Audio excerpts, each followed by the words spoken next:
Continue చేద్దాం. రావి నారాయణ రెడ్డి.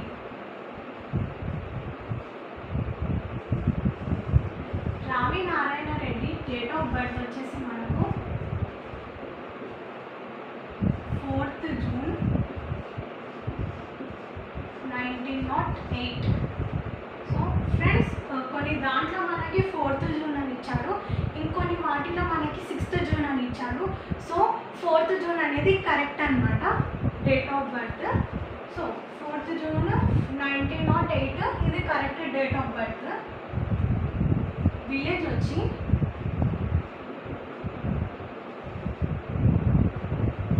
బోలపల్లి, అది భువనగిరిలో ఉంది. సో జిల్లా వచ్చేసి మనకు నల్గొండ. రావి నారాయణ రెడ్డి స్టార్టింగ్ నుంచే ఇతను తెలంగాణ ఆర్మడ్ స్ట్రగుల్స్లో చాలా యాక్టివ్గా పార్టిసిపేట్ చేసేవాడు. అంతేకాక గిరెల్లా వార్ఫేర్ ఇది మెన్స్ ఆర్మడ్ స్ట్రగుల్ అనమాట, దీని ట్రైనింగ్ కూడా అందించబడ్డాడు అనమాట. సో రావి నారాయణ రెడ్డి నిజాం స్టేట్ ఉన్నప్పటి నుంచే కమ్యూనిస్ట్ పార్టీ ఫౌండర్ మెంబర్. రావి నారాయణ రెడ్డి ఇంకా రామానంద తీర్థ వీళ్ళిద్దరూ కలిసి పీస్ఫుల్ ఎడ్యుకేషన్ అనేది చేశారనమాట. ఎందుకు దేని మీద అంటే ban on Hyderabad state of Congress మీద అనమాట. వీళ్ళు పీస్ఫుల్గా ఎడ్యుకేషన్ అనేది చేశారు. రావి నారాయణ రెడ్డి ఇతను ఆంధ్ర మహాసభ ప్రెసిడెంట్ అనమాట. ఎక్కడ అంటే భువనగిరిలో 1944లో. ఇదే కాన్ఫరెన్స్లో రావి నారాయణ రెడ్డి ఇంకా మాడపాటి వీళ్ళిద్దరూ విడిపోయారనమాట కొన్ని కారణాల వల్ల. సో వీళ్ళు కొన్ని కారణాల వల్ల సపరేట్ అయిపోయారనమాట ఇదే కాన్ఫరెన్స్లో. సో మనకు తెలిసిందే రావి నారాయణ రెడ్డి ఎంపీ నల్గొండ కాన్స్టిట్యుయెన్సీలో రికార్డ్ స్థాయిలో మెజారిటీలో గెలిచిందనమాట. ఇతని మెజారిటీ ఎంత అంటే జవహర్లాల్ నెహ్రూనే దాటిపోయాడనమాట. సో రికార్డ్ మెజారిటీ అనేది గెలిచారనమాట రావి నారాయణ రెడ్డి. మనకు రావి నారాయణ రెడ్డి మీద ఒక మెమోరియల్ ఆడిటోరియం అనేది కూడా ఉందన్నమాట. సో రావి Narayana Reddy memorial auditorium in Banjara hills, Hyderabad.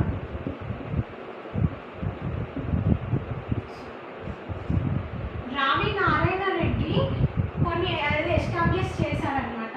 ఏంటంటే హీ ఎస్టాబ్లిష్డ్ నవ్య సాహితీ సంస్థ. రావి నారాయణ రెడ్డి నవ్య సాహితీ సంస్థని స్థాపించాడు. సో ఈ రావి నారాయణ రెడ్డి మెమోరియల్ ఆడిటోరియంని కన్స్ట్రక్షన్ చేసింది మాత్రం it was constructed by Telangana Maitri memorial trust. So ఇదన్నమాట రావి నారాయణ రెడ్డి గురించి. అయితే ఇక్కడ బూరుగుల రామకృష్ణారావు గవర్నమెంట్ చూద్దాం. మనకు హైదరాబాద్ స్టేట్ ఫస్ట్ సీఎం వచ్చేసి బూరుగుల రామకృష్ణారావు. సో ఈ బూరుగుల రామకృష్ణారావు ఇంకా వాళ్ళ క్యాబినెట్కి ప్రమాణ స్వీకారం అనేది చేయిస్తాడు. మనకు ఈ బూరుగుల రామకృష్ణారావు ఇంకా వాళ్ళ క్యాబినెట్కి ప్రమాణ స్వీకారం చేపించింది మాత్రం నిజాం రాజ్ ప్రముఖ్ అనమాట.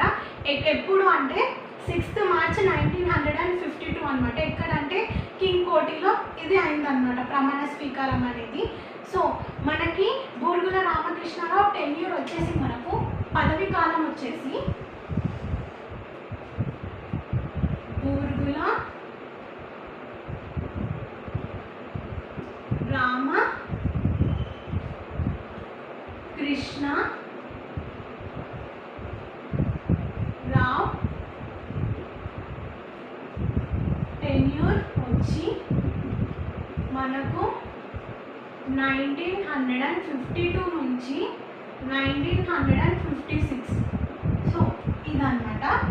అయితే మనకు ఈ 1952లోనే ఒక ప్రాబ్లం అనేది వచ్చిందనమాట.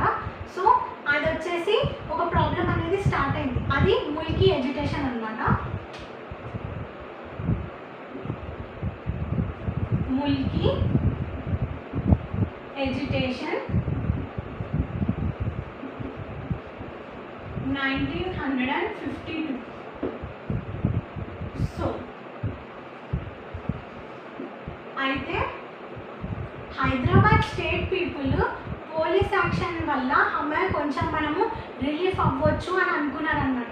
ఎందుకంటే ఈ నిజాం వాళ్ళు చేసిన అరాచకాల నుంచి మనకు కనీసం ఈ పోలీస్ యాక్షన్ ద్వారా మనం కొంచెం రిలీఫ్గా ఉండవచ్చు అని హైదరాబాద్ స్టేట్ పీపుల్ అనుకున్నారన్నమాట. కానీ అసలు సమస్య ఇక్కడే వచ్చిందనమాట. ఏంటంటే పోలీస్ యాక్షన్ పేరుతోటి ఈ general J N Chaudhuri military rule అతను, ఇంకా ఎంకే వెల్లోడి సివిల్ అడ్మినిస్ట్రేటర్, వీళ్ళు కొంచెం ఏం చేశారంటే వీళ్ళు నాన్ లోకల్స్, మన హైదరాబాద్ స్టేట్ వాళ్ళైతే కాదు.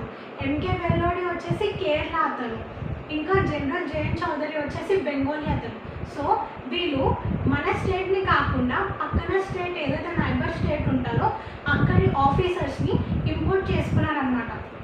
సో ఈ హైదరాబాద్ ఏదైతే గవర్నమెంట్ పొజిషన్ ఉందో వీళ్ళని అక్కడ పక్కన మన స్టేట్స్ నుంచి ఇంపోర్ట్ చేసుకున్నాను అనమాట. సో ఆ స్టేట్స్ ఏంటేంటి అంటే మనకు మెడ్రాస్ ఇంక్లూడింగ్ ఆంధ్ర ఏదైతే అప్పుడు ఉందో అది, అదే కాక బాంబే, ఉత్తరప్రదేశ్, మధ్యప్రదేశ్, ఇక్కడ నుంచి ఈ ఆఫీసర్స్ని ఇంపోర్ట్ చేసుకున్నారు హైదరాబాద్ స్టేట్కి. సో ఇంకా ఇదే మంచి ఛాన్స్ అని ఈ మెడ్రాస్ వాళ్ళు ఇంకా ఆంధ్ర ఏదైతే రీజన్స్ వాళ్ళు ఉన్నారో వాళ్ళు ఏం చేశారంటే అన్ఫిట్ వీక్ ఆఫీసర్స్ని మన హైదరాబాద్ స్టేట్కి చాలా పెద్ద మొత్తంలో పంపించిండ్రు అనమాట. సో ఇంకా ఇక్కడ వచ్చేసి మనకి నార్త్ ఇండియన్స్, ఉత్తరప్రదేశ్ వాళ్ళు, మధ్యప్రదేశ్ వాళ్ళు మాత్రం బెస్ట్ ఆఫీసర్స్ని మన హైదరాబాద్ స్టేట్కి పంపించారనమాట. సో ఇక్కడ ఈ మెడ్రాస్ ఇంకా ఆంధ్ర ఆఫీసర్స్ ఎవరైతే ఉన్నారో వీళ్ళ బిహేవియర్ అనేది కొంచెం బ్యాడ్గా ఉండే అనమాట. ఎట్లా అంటే చాలా పొగరుగా ఉండేవాళ్ళనమాట. మేమే రిఫార్మర్స్, మేమే సంస్కర్తలము అని, కొంచెం మేమే అంత చేసామని. సో వాళ్ళు చాలా పొగరుగా ఉండేవాళ్ళనమాట. మన లోకల్ పీపుల్స్ తోటి మంచిగా ఉండేవాళ్ళు కాదనమాట. కానీ ఇక్కడ నార్త్ ఇండియన్స్, ఉత్తరప్రదేశ్ ఇంకా మధ్యప్రదేశ్ వాళ్ళు వీళ్ళకి మన హైదరాబాద్ స్టేట్ పీపుల్ తోటి చాలా, మన లోకల్ పీపుల్ తోటి చాలా మంచిగా ఉండేవాళ్ళనమాట. వీళ్ళ బిహేవియర్ కూడా చాలా మంచిగా ఉండేదన్నమాట. అయితే సో ఇక్కడ ఏమైందంటే జూన్ 1952లో స్కూల్స్, కాలేజెస్ అనేది మనకి ఓపెన్ అయ్యనమాట. అంటే ఏంటంటే సమ్మర్ వెకేషన్స్ తర్వాత మనకి స్కూల్స్ ఇంకా కాలేజెస్ అనేది ఓపెన్ అయినాయి అనమాట. అయితే ఈ ఎడ్యుకేషనల్ ఇన్స్టిట్యూషన్స్లో ఇంకా అదే కాక ఈ జాబ్స్ దాంట్లో ఏం చేశారంటే ఈ నాన్ లోకల్స్ వాళ్ళు ఫేక్ సర్టిఫికేట్ అనేది పెట్టారు. మేము లోకల్స్ని అని అదొక ఫేక్ సర్టిఫికేట్ అనేది క్రియేట్ చేసి వీళ్ళు మన ఎడ్యుకేషనల్ ఇన్స్టిట్యూషన్స్లో ఇంకా జాబ్స్లో జాయిన్ అయిపోయినారనమాట. అయితే ఇక్కడ మన లోకల్ పీపుల్స్ వాళ్ళు ఎడ్యుకేషనల్ ఇన్స్టిట్యూషన్స్లోనే కాక జాబ్స్, ఆల్రెడీ ప్రీవియస్ ఎంప్లాయీస్, వీళ్ళు జాబ్స్ అనేది వీళ్ళు తీసేశారనమాట. వీళ్ళ జాబ్స్ అనేవి వీళ్ళకి పోయినాయి అనమాట. సో దానివల్ల ఏం జరిగిందంటే ముల్కీ ఎడ్యుకేషన్ అనేది స్టార్ట్ అయిందనమాట. సో ముల్కీ ఎడ్యుకేషన్ అంటే ముల్కీ అంటే లోకల్, నాన్ ముల్కీ అంటే non local. Mulki people local peoples, non Mulki peoples non local peoples అనమాట. సో అయితే ఏం జరిగిందంటే మనకు ఫస్ట్ ముల్కీ ఎడ్యుకేషన్ అనేది ఎక్కడ స్టార్ట్ అయిందంటే ఫస్ట్ టైం వరంగల్లో జరిగిందనమాట. సో మనకి జాయింట్ యాక్షన్ కమిటీ అనేది మనకి ఏర్పడింది అనమాట స్కూల్స్ ఇంకా కాలేజెస్ వాళ్ళు. సో మనకి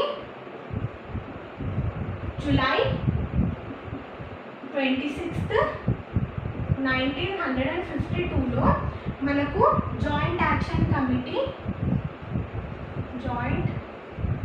యాక్షన్ కమిటీ అనేది ఏర్పడింది అనమాట. సో అయితే అదే రోజు ఏం జరిగిందంటే ఈ జాయింట్ యాక్షన్ కమిటీ వాళ్ళు ఏదైతే రిప్రజెంటేటివ్స్ ఉంటారో స్కూల్స్ ఇంకా కాలేజెస్ నుంచి వీళ్ళు ఒక ర్యాలీ అనేది జరిపిండ్రు అనమాట. సో ఆ ర్యాలీ అనేది ఎక్కడి నుంచి ఎక్కడి వరకు అంటే మనకు హనుమకొండ చౌరస్తా నుంచి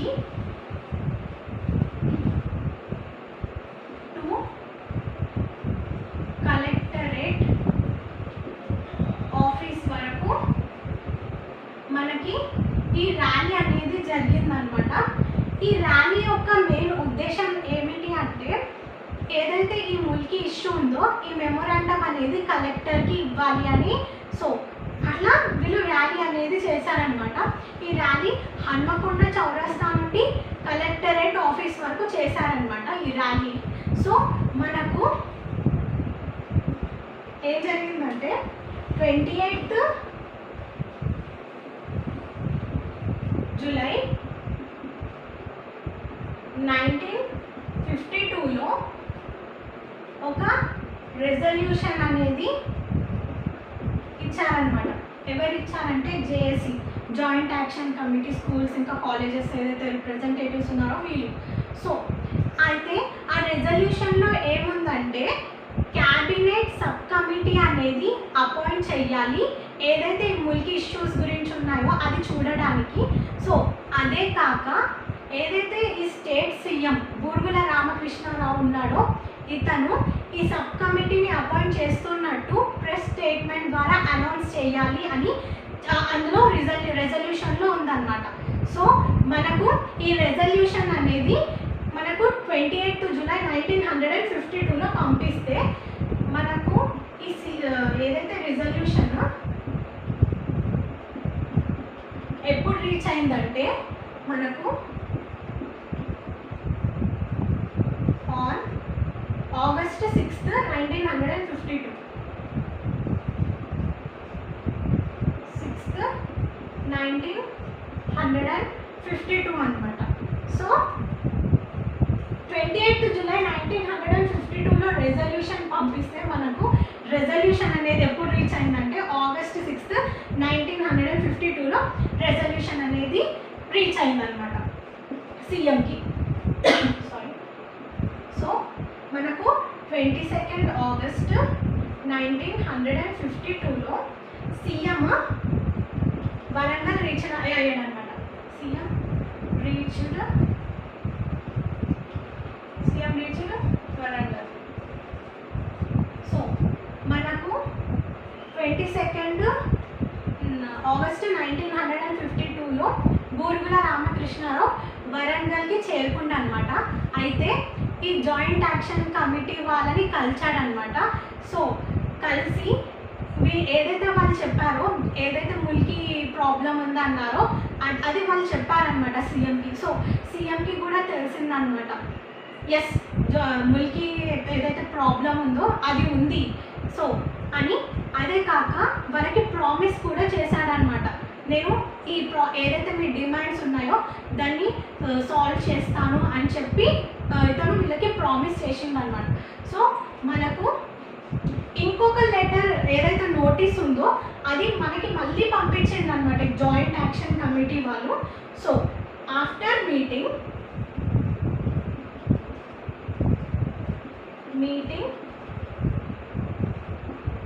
అనదర్ లెటర్, అది నోటీస్ అనమాట, సెండ్ టు సీఎం.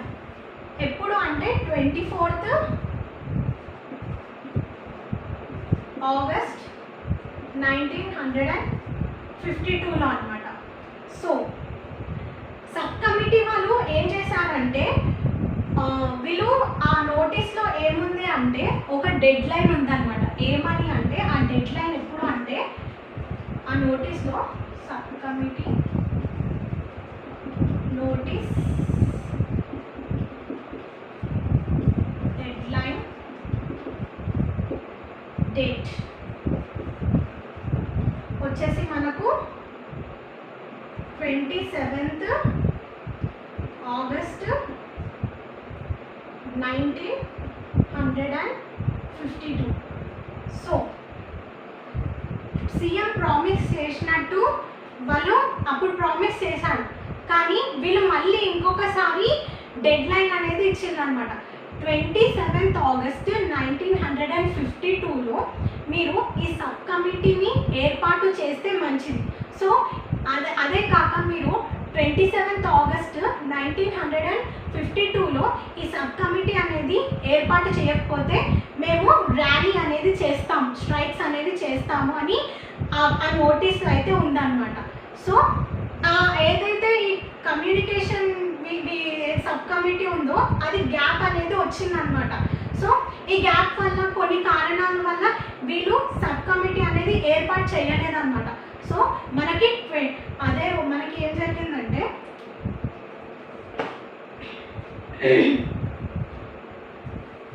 నేను ఇది రబ్ చేస్తున్నాను.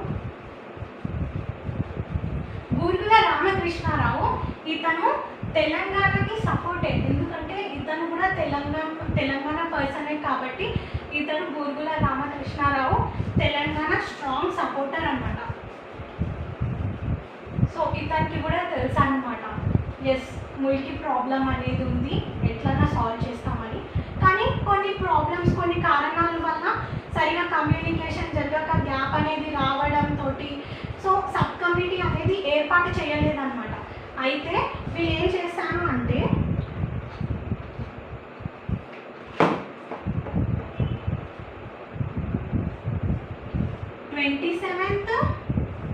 August 27th పీస్ఫుల్ ర్యాలీ అనేది చేసిండ్రు అనమాట.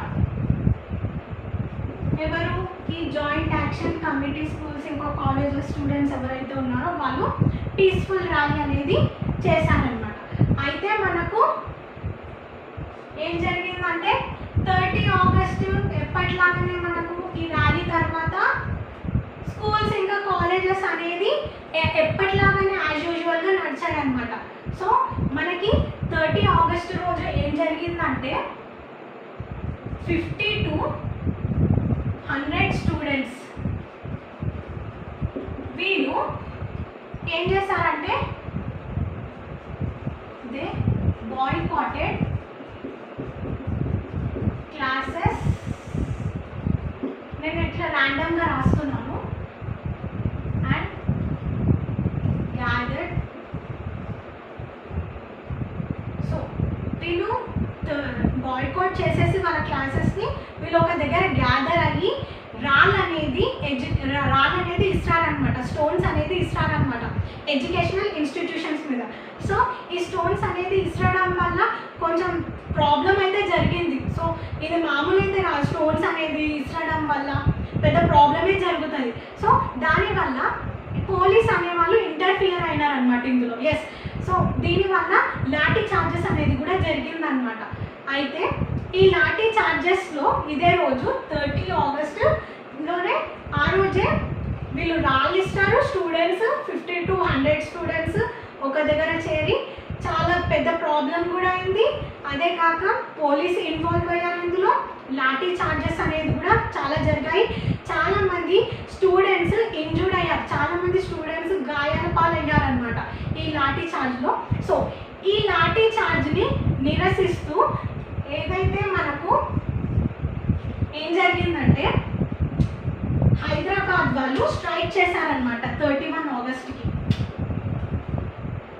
31st August హైదరాబాద్ వాళ్ళు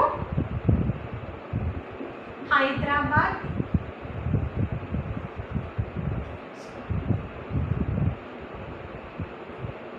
స్కూల్స్ అండ్ కాలేజెస్ వాళ్ళు వీళ్ళు ఈ ఏదైతే ఈ లాఠీ చార్జ్ స్టూడెంట్స్ మీద దీనివల్ల ఏదైతే లాఠీ చార్జెస్ జరిగాయో స్టూడెంట్స్ ఇంజూర్డ్ అవ్వడం వల్ల వీళ్ళు ర్యాలీ అనేది చేసిండ్రు అనమాట. సో అయితే ఈ ర్యాలీ ఎక్కడి నుంచి ఎక్కడి వరకు అంటే సైఫాబాద్ కాలేజ్ నుంచి అబిట్స్ వరకు జరిగిందనమాట. Saifabad bath, college to habits. So ఇక్కడ మనకు హన్మకొండ ఏదైతే వరంగల్దే కాకుండా చాలా హర్తాల్స్ అనేటివి జరిగినాయి అన్నమాట. ఎక్కడెక్కడ అంటే ఈ లాఠీ చార్జ్లో ఏదైతే స్టూడెంట్స్ ఇంజూర్డ్ అయినాయో చాలామంది ఏం చేసిందంటే హర్తాల్స్ కూడా చేశారనమాట. ఎక్కడెక్కడ అంటే నల్గొండలో, మిర్యాలగూడలో, ఇల్లందులో, ఖమ్మంలో, ఇంకా అదే కాక చాలా దాంట్లలో వీళ్ళు హర్తాల్స్ అనేటివి చేసిండ్రు అనమాట. సో దీనివల్ల ఏం జరిగిందంటే మనకి 1 సెప్టెంబర్ ఆ రోజు బక్రీద్ ఉండడం వల్ల నో స్ట్రైక్ అన్నమాట. స్ట్రైక్ అనేది లేదు. సో అయితే పోలీస్ వాళ్ళు ఒక వార్నింగ్ అనేది ఇచ్చిండ్రు అనమాట. ఎవరికి? పేరెంట్స్ అపీల్ అనేది చేసిండ్రు అనమాట. మీరు మీ పిల్లల్ని కొంచెం కంట్రోల్లో పెట్టుకోండి. ఎందుకంటే వీళ్ళు వాయిలెన్స్ ఏదైతే వీళ్ళు గొడవలకి పాల్పడతారో అప్పుడు వాళ్ళ మీద పోలీస్ యాక్షన్ అనేది కఠినంగా తీసుకోవాలని వీళ్ళు ఏదైతే పోలీస్ వాళ్ళు ఉన్నారో వాళ్ళు పేరెంట్స్కి వార్నింగ్ ఇస్తారనమాట. సో మనకి ఏదైతే 2 సెప్టెంబర్ మనకు ఈ స్టూడెంట్స్ యూనియన్ వాళ్ళు ఏం చేస్తారంటే వీళ్ళు పెద్ద మొత్తంలో ర్యాలీ అనేది చేస్తారనమాట. సో ఆ ర్యాలీలో ఏముంటుందంటే ఇడ్లీ సాంబార్ గో బ్యాక్, అదే కాక నాన్ ముల్కీస్ గో బ్యాక్. మనకి ఈ ర్యాలీలో వచ్చేసి స్లోగన్ వచ్చేసి స్టూడెంట్స్ యూనియన్ ర్యాలీ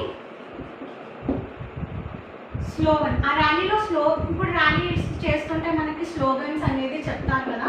సో అది ఏం చెప్పారంటే ఆ slogan non Mulki go back, idli sambar घर को जाओ,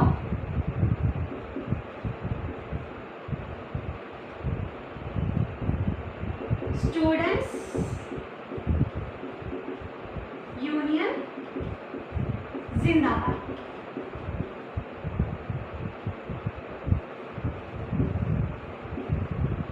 సో ఇది ఫ్రెండ్స్ మన క్లాస్. రిమైనింగ్ పార్ట్ మనం నెక్స్ట్ క్లాస్లో చూద్దాము. Thank you friends.